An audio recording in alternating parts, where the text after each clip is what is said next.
are an idol worshiper, mechalel Shabbat, someone that does not work on his anger, kol mine gehenom sholtin bo. What does it mean that gehenom sholtin bo? It says, one of the commentaries, it is impossible for an idol worshiper to avoid going to Gehenom permanently. Now, I have a shiur about Gehenom. It's not for everybody. It's not for everybody. Why? Most people probably get a heart attack within the first 10 minutes. Once they understand what actually happens. Because we live in a generation that unfortunately people that look like me and they call themselves rabbis lie to people. They tell them that Gehenom doesn't exist. Hell doesn't exist. They tell them, no, everybody's okay, don't worry, even though Torah says otherwise. In many places, including this week's parasha. Gemara Masechet Sanhedrin says, what happened to the Meraglim that lied about Eretz Yisrael, that spoke against Eretz Yisrael, says they have no share of the world to come. So what does it mean they have no share of the world to come? It says, first of all, they were punished in this world.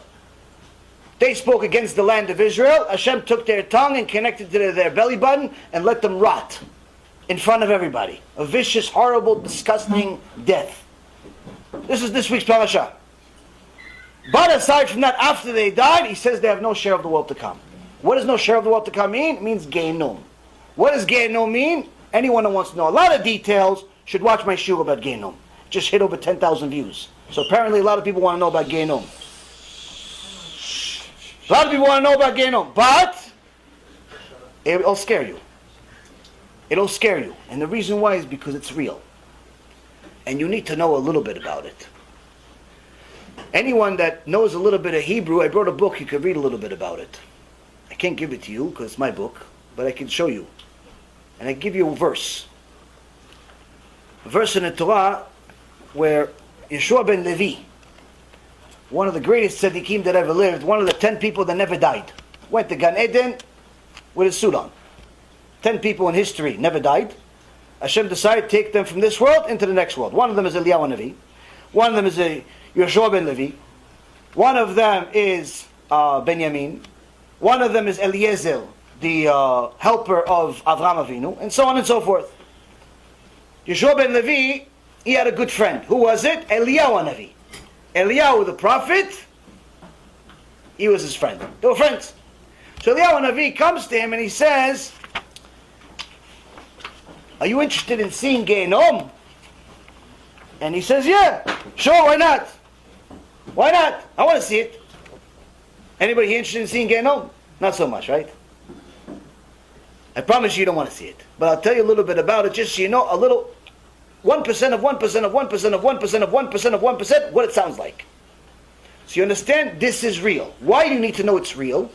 Because if we continue driving on Shabbat, if we continue being idol worshippers, if we continue eating taref, if we continue going against Hashem, if we continue being immodest and causing guys to sin, this is the option. Hashem doesn't want to send you there. I promise you He doesn't want to send you there. If He wants to send you there, He'll take you there right now. First class. It's not a hard thing. But if a person knows, if I drive really fast, I could potentially die, most likely they're not going to drive really fast. If a person knows, if I drive really fast, I'm guaranteed to die, they're definitely not going to drive fast. That's the point of Gehenom. Hashem says it's there, it's available, a lot of people are there, some are not ever leaving. Unfortunately, their sins were too great to the extent where they have to be destroyed. It's real. And anyone that tells you otherwise is considered 100% a heretic. Meaning you cannot count them as a Jew. Even if they have a beard longer than mine. Even if they call themselves a rabbi. Even if they're a famous rabbi. Why? Because this is one of the ikarim of Judaism. Rabbi Yeshua ben Levi says, פעם אחת הייתי מהלך בדרך ומצאתי אליהו הנביא זכור לטוב. אמר לי, רצונך שעמידך על שער גיהנום. אמרתי לו, הן. Says Yeshua ben Levi says, one time I was walking around and I saw Eliyahu Hanavi. And Eliyahu Hanavi said to me, you have any interest in seeing Gehenom? I said, sure. So he took me there. He took me there. And what did he say? הראני בני אדם שתלויים בחוטמיהם. You see, he showed me people in Gehenom that are being hung by their nose. Why are they hung by their nose? You guys know sometimes women wear a lot of perfume, right? You enjoy that perfume and she's not your wife? That's the punishment.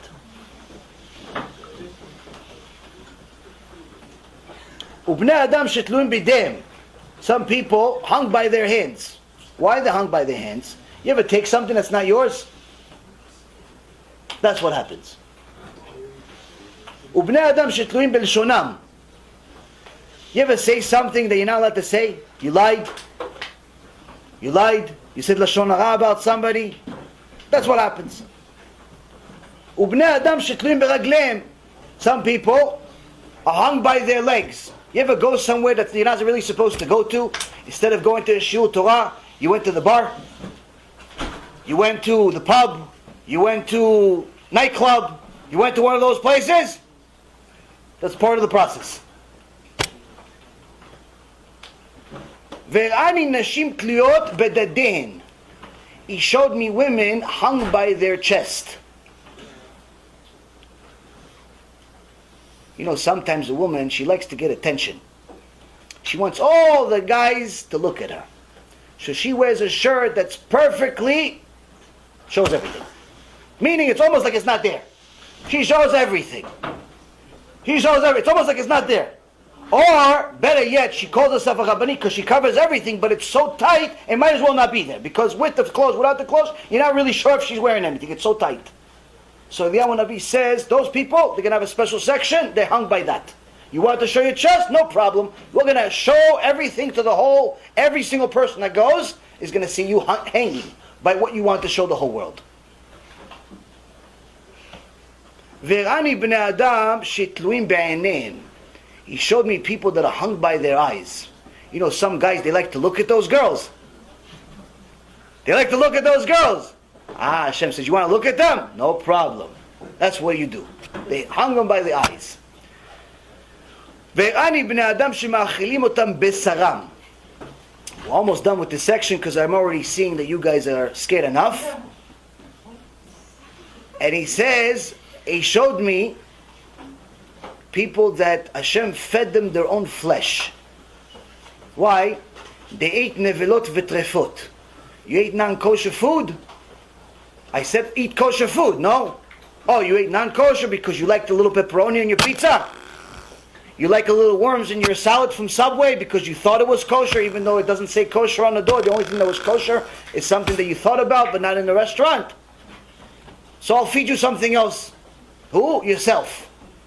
Now someone's going to tell you, wait a minute. Once you die, there's nobody anymore. There's nobody anymore. So what happened? How could the body, how could the neshama suffer all of this stuff? Well, Rabotai Yekarim, the neshama, according to the Gemara, feels 60 times more than the body does. Our perception of what the neshama is as something that feels nothing, as some, ghost that just flies through the wall or something like you saw in movies. That's not what the neshama is. The neshama is actually restricted by the body. To the extent that once the neshama leaves the body, the feeling is 60 times more. It goes into a lot more details, but you get the point. You want to know more, just watch my shiur about Gehenom. Why do I tell you all this stuff? I don't necessarily want anybody to have nightmares, but you need to have a little bit. You need to have a little bit. Why? Because when a person does not watch his speech, does not watch his behavior, does not watch all the things that they're doing, they could simply become their own worst enemy. Now, on one end, they could become their own worst enemy by leading their own soul into a place that's called Gehenom, which is real, which is painful, which in some cases the Gemara says never ends. Some people go to Gehenom for a limited amount of time, a year, a month, 5 years, 1,000 years. But then the Gemara Masechet Rosh Hashanah in several places says that some people go there and never leave. Here the Gemara in Masechet Rosh Hashanah page 16b says, And many of those who sleep in the dusty earth will awaken. These for everlasting life, and these for shame, for everlasting abhorrence. It says there are certain people that will get punished, but they'll be resurrected with the dead. They'll get out of Gehenom. They'll eventually go to Gan Eden. But there are certain people that will never leave Gehenom because they died a Mechalel Shabbat, because they died an idol worshiper, because they died someone that did not do tshuva. And one of the sources for that is the last verse in the book of Isaiah. Last verse of the book of Isaiah, you can look at it. Isaiah says to Am Yisrael, and they will go out and see the corpses of the men who rebelled against Hashem, against me. For their decay will not cease, and their fire will not be extinguished. They will lie in disgrace before all mankind. Here we see that the prophet Isaiah literally says there's a place of, unfortunately, eternal suffering. Now, Gehenom doesn't necessarily need to just be what I just described. Meaning this eternal, horrible, horrific place. Anybody here ever see a scary movie? You guys saw scary movies before? Okay, this is worse. Because it's real. The movie ends at some point. Now, it doesn't have to be this way. Gehenom can sometimes be in this world. How? Somebody that lives with anxiety constantly. Someone that's constantly depressed. Someone that's constantly angry at everything that moves. That's an emotional Gehenom. That person is constantly suffering. It's not fire per se. They're not being hung. They're not suffering physically, but they're suffering emotionally. They're constantly depressed. They're constantly thinking negatively. They're constantly thinking things are going to work out in a bad way. They constantly look at everything in a bad way. They have no hope. They have no dreams. They have no aspirations. They simply can't wait to die because they think their troubles will be over. David HaMelech said in Tehillim 30, verse 4, Hashem, you've raised my soul up from Sheol. You took my soul out of Gehenom. Now, David HaMelech was alive when he said this. Meaning that, what is David HaMelech saying? He said, Hashem, I was down, you took me out. Meaning that even being in a depression, even being in a horrible state of mind, that's also a section of Gehenom. It's just you put yourself in there. You put yourself in there. The Gehenom in this world, we put ourselves in. The Gehenom in the next world, we also put ourselves in, but we don't realize it.